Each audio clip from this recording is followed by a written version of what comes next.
it's Leani Lopez here with another episode of I Got Nothing, a podcast for exhausted writers. I had this question once on Tumblr. Unfortunately, I lost the ask over the years, but it was one that stuck with me, and they had asked about getting personal in your writing. How much is too much? How much of themselves should they put into their writing? Things like that. Which got me thinking a lot. When I first started writing, I honestly didn't have any kind of agenda, didn't necessarily set out to change anyone's minds or work through my own issues. I was just writing just to write.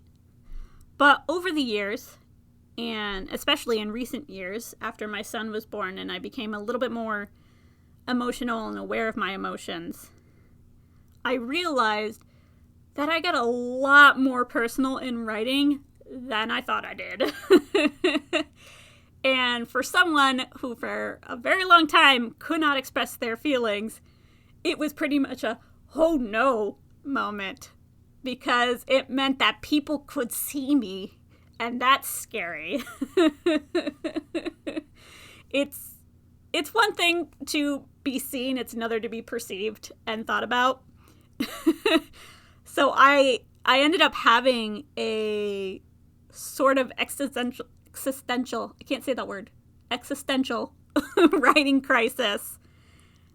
And I kind of stepped back and looked at pieces of writing that were very near and dear to me and very prominent in my life and very important. And I started to see patterns. I started to see bits of myself that I had put into these works totally accidentally. Definitely not on purpose. I definitely did not go, I am gonna write about this character who has a lot of anger issues, and that's because I have anger issues right now.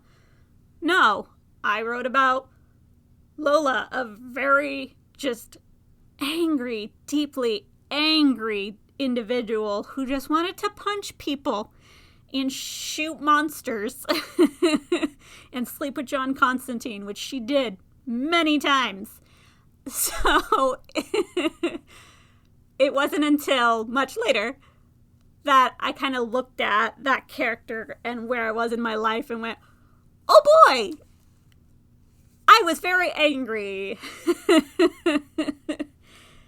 So it happens. I think any good writer puts a bit of themselves in their writing, even if it's just a small bit. Even if they don't mean to, it just happens. Writing is, at least for me, writing is a very, very personal thing. And when I was younger and had a difficult time expressing my thoughts and my emotions and whatnot, I was able to do that through my writing. It was very much therapy for me before I went to therapy. And even now, while I'm going to therapy, writing is part of that and is encouraged by my therapist and by the people in my life who know how important it is to me. That being said, I am absolutely self-conscious about it, especially when I'm working on a particular character that is so far removed from me. I kind of have the whole, oh, I don't want people to think this is me, or at least I used to. Now I've written such a wide range of topics and genres, and I've really worked on getting out of my comfort zone to the point where I don't necessarily worry about that.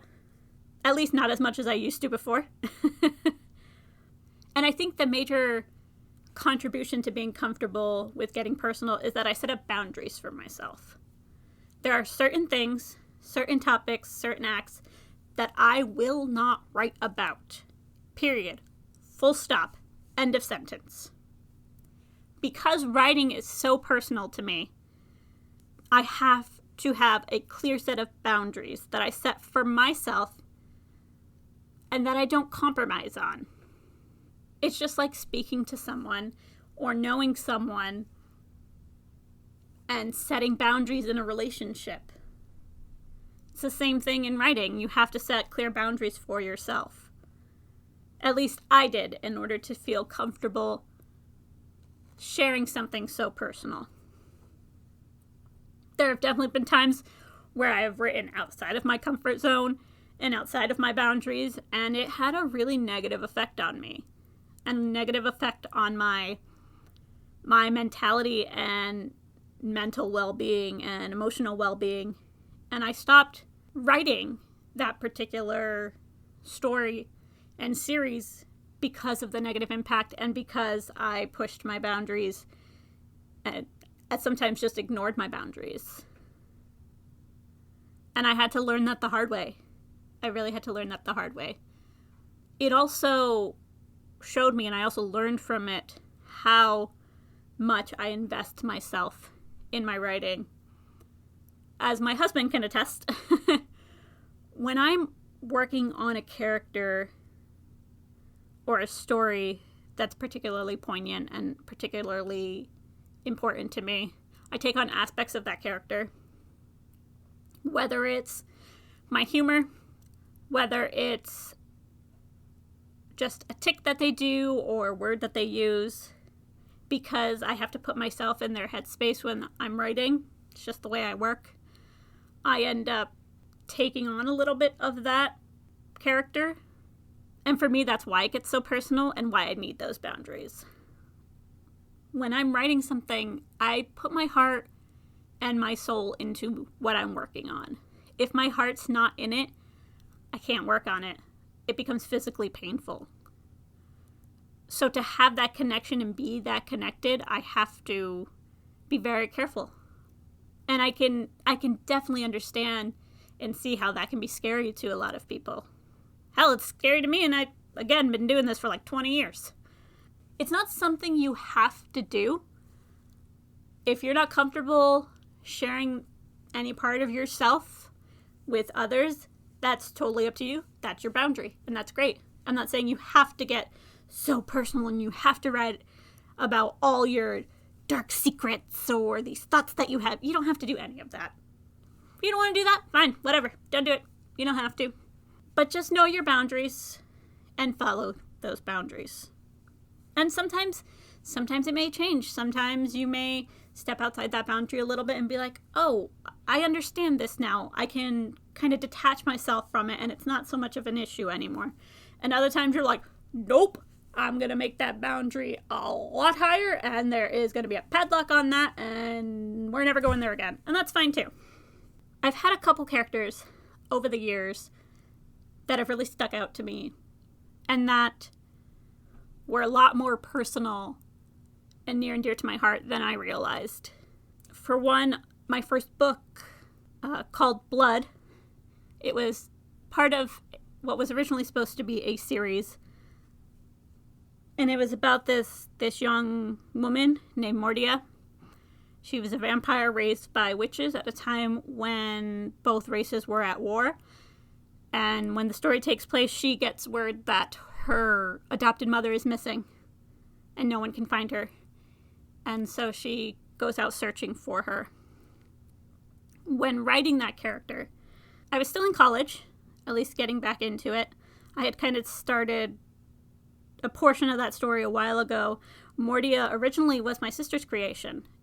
She had a little story she wrote back in the day when she used to write such stories. And we had talked about combining my other idea and my other character with her idea. And then eventually it got passed to me with full thumbs up from my sister. And I sort of took Mordia and I wrote the adult version of her because what my sister had done had been the prologue. So I was faced with this character now and I had to think, okay, how would she act? How would she be now as a 24-year-old after growing up in this environment? And one of the things that kind of came out in writing her is that she had a hard time showing empathy because she grew up with a fairly toxic adopted sister who always pointed out that she was adopted and, was the odd one out, the oddball. So in writing that, Mordia was struggling to show empathy. She comes across a character named Selena, and Selena goes through a tough time, we'll say. I won't give too much away. And Mordia has a really hard time comforting her because she just doesn't know how. Aside from her adopted mother, she really wasn't shown much empathy. So she kind of grew a thick skin about it. So that was something I struggled with. And thankfully, at least I hope, I'm better at it now. And eventually, Mordia does get a little bit better throughout the first book. I haven't written the second or third one yet, but that is for another day, and we will not call me out on that right now. I already mentioned Lola. She was written during a time where I was very angry, and I believe it was right before I got help for my anxiety. But another piece of writing that is extremely personal to me, and it's the first time I have set out to purposely write something that is personal to me, is a piece of writing I actually just completed. About early March, I want to say, I kind of was kicking around this idea about a screenplay discussing my anxiety and sort of loosely based on the beginning of me seeking treatment, going to therapy for the first time, deciding to go on medication, things of that nature. So I already knew that this was going to be a very personal project for me. And I wanted it to be. I wanted it to be personal because I feel like I'm finally at a point in my life where I'm ready to work through those issues and sort of look back on what happened during that time.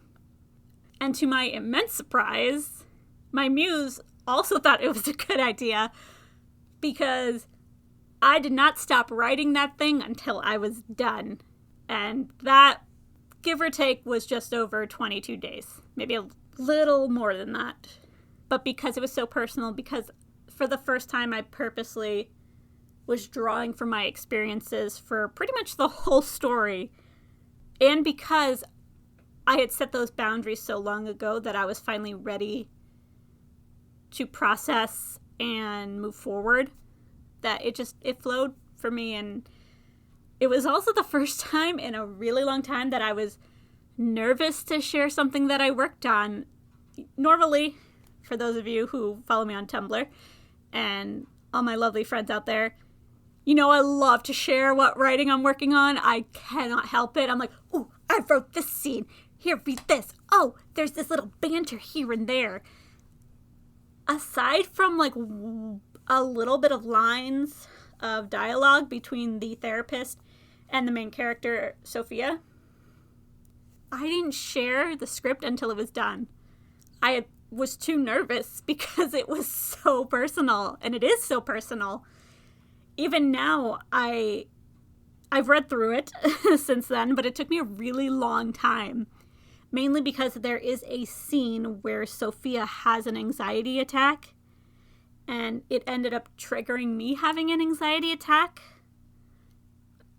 Once again, I pushed my boundaries a little bit, and unfortunately this time it didn't work out so well.